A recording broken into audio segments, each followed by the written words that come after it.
নমস্কার বন্ধুরা, আপনারা কেমন আছেন? আশা করছি আপনারা খুব ভালো আছেন। আমি রুমা রান্নাঘরে চলে এসেছি।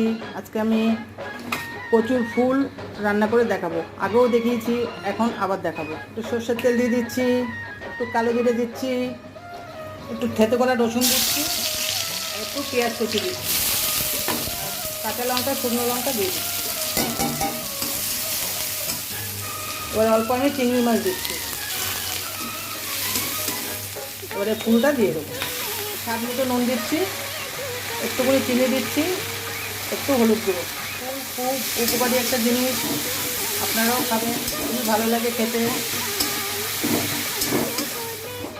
প্রচুর ফুলটা হয়ে গেছে, নামিয়ে নিয়েছি। এরকম হয়েছে দেখতে, খুব সুন্দর হয়েছে, খেতেও দারুণ হবে।